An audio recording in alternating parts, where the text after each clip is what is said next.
O livre-arbítrio mostra o amor infalível de Deus pelo homem. Nossa vida vem de Deus e existimos porque Ele o desejou. Sendo doador da vida, Deus também tem o poder de tirá-la. A questão é: todas as mortes são desejadas por Deus? É a vontade de Deus? Por exemplo, que bebês morram enquanto ainda estão dentro do útero de suas mães. Na verdade, não podemos dar uma resposta categórica sim ou não a essa pergunta. Primeiro, temos que identificar a causa da morte do bebê. Por que e como o bebê morreu? Se o bebê morresse de forma natural, ou seja, se não houvesse intervenções humanas, podemos dizer que sua morte foi desejada por Deus e sua mãe não seria responsabilizada pela morte da criança. Mas se a mãe abortou voluntariamente seu filho, definitivamente, a morte do bebê não foi desejada por Deus, porque abortar uma criança é um ato que é detestável aos olhos de Deus. E quem o cometer será responsabilizado pela morte de inocentes. Provérbios 6 versos 16 e 17. 16. Há 6 coisas que o Senhor detesta, sim, há 7 que ele abomina. 17. Olhos altivos, língua mentirosa, e mãos que derramam sangue inocente. Derramar sangue inocente é um dos atos odiosos para Deus. E uma forma de derramamento de sangue inocente é através do aborto. O aborto é contra a vontade de Deus.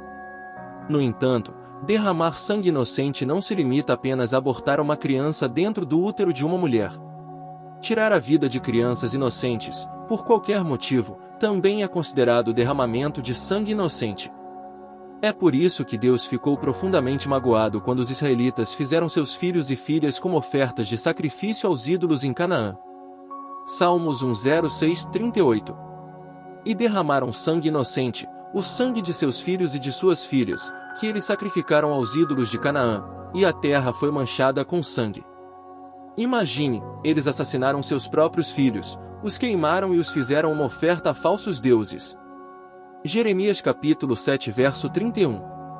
E edificaram os altos de Tofete, que está no vale do filho de Inom, para queimarem no fogo a seus filhos e as suas filhas, o que nunca ordenei, nem me veio à mente.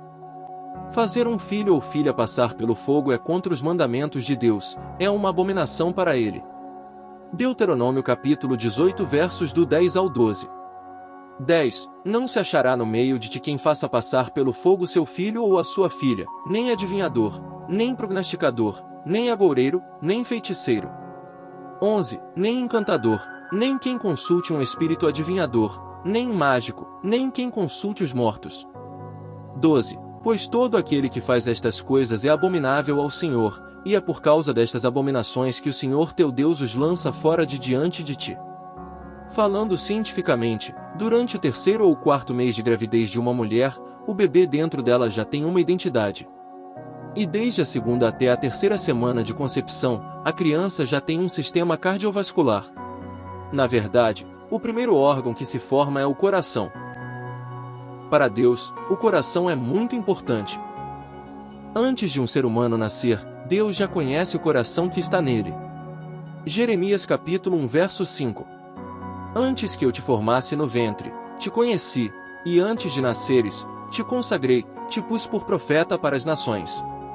No caso do profeta Jeremias, Deus já o conhecia antes mesmo de ele ser formado no ventre de sua mãe, Deus o havia santificado antes de ele dar à luz. E enquanto ainda estava no ventre de sua mãe, Deus já havia ordenado Jeremias para ser um profeta para as nações.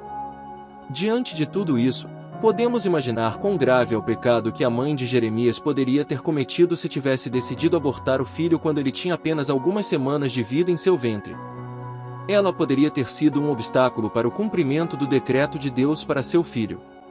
Mulheres que abortam bebês e médicos que fazem aborto são culpados de derramar sangue inocente. A menos que o façam para preservar a vida da mãe. A história é diferente se o bebê foi abortado porque a vida da mãe esteve em perigo. Em uma situação como essa, o aborto se torna permitido. Mas é um grande pecado para Deus se o aborto é realizado simplesmente porque a mulher quer evitar responsabilidades ou ela tem medo de ser ridicularizada por ter engravidado fora do casamento, ou essa gravidez vai arruinar sua aparência, ou o bebê será um obstáculo para atingir sua ambição. Nesses casos, não só a mulher que se submeteu ao aborto será responsabilizada pelo derramamento de sangue inocente, mas também o médico que realizou o aborto. Tenha isso em mente, abortar um bebê não faz parte da vontade de Deus. Atualmente, existe uma ideologia que promove o aborto porque, segundo seus proponentes, é uma forma de limitar a população mundial. Como esperado, os defensores dessa estupidez são ateus desavergonhados. Pessoas que não acreditam em Deus estão por trás de todos os programas e conceitos que visam encurtar a vida das pessoas e reduzir a população da Terra. Essas pessoas estão por trás da invenção de armas de destruição em massa e talvez até mesmo do vírus que continua a infectar milhões de pessoas em todo o mundo hoje. Como esse vírus é bastante estranho e extraordinariamente forte, tenho a tendência de acreditar que não veio da natureza, mas sim do homem. Pelo que aprendi em meu estudo de medicina alternativa, um vírus é autolimitante.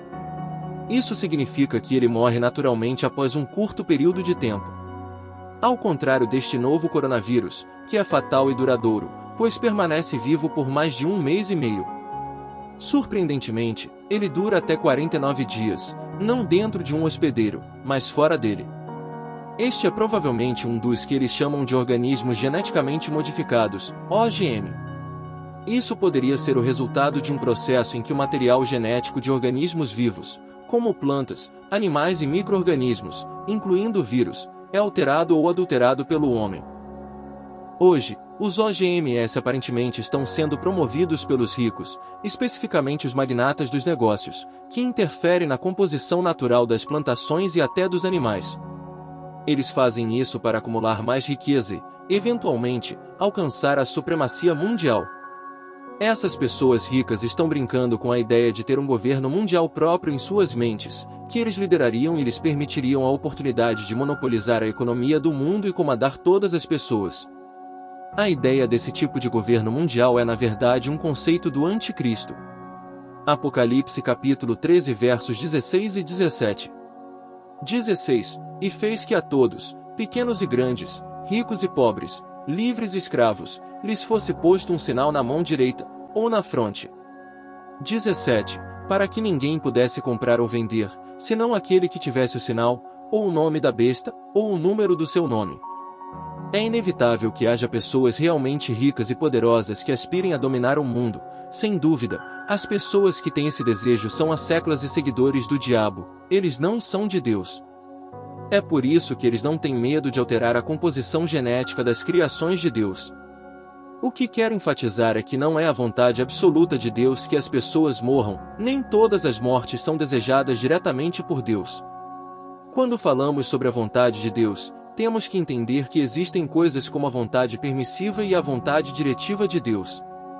A vontade diretiva de Deus ocorre quando o que acontece é o que Deus realmente deseja que aconteça. Por outro lado, a vontade permissiva ocorre quando Deus permite ou deixa que algo aconteça porque é isso que o homem deseja que aconteça. Isso acontece porque o homem exerceu seu livre-arbítrio. Portanto, se a morte veio naturalmente, digamos que uma pessoa morreu por causa de uma doença ou por causa da velhice e veio em um momento em que a pessoa estava diligente e fielmente cumprindo os ensinamentos de Deus e do Senhor Jesus Cristo, podemos dizer que sua morte foi desejada por Deus. Mas se uma pessoa morreu em sua busca imprudente de gratificação pessoal, e se ela deliberadamente optou por não dar valor aos mandamentos de Deus, apesar de conhecê-los bem, então podemos dizer que sua morte foi apenas permitida por Deus, e veio como consequência de seu fracasso em fazer escolhas sábias em sua vida. Uma das coisas de que me lembro até agora da minha professora do ensino fundamental foi a citação do ditado: "Você é o mestre do seu destino, você é o capitão de sua alma." Significa que participamos na formação da vida que queremos viver, pois somos nós que fazemos nossas escolhas e decisões. E é por causa das escolhas e decisões que tomamos que nos tornamos responsáveis pelas coisas que fizemos de forma errada e por nosso total desrespeito às admoestações de Deus. Deuteronômio 30:19. O céu e a terra tomo hoje por testemunhas contra ti de que te pus diante de ti a vida e a morte, a bênção e a maldição.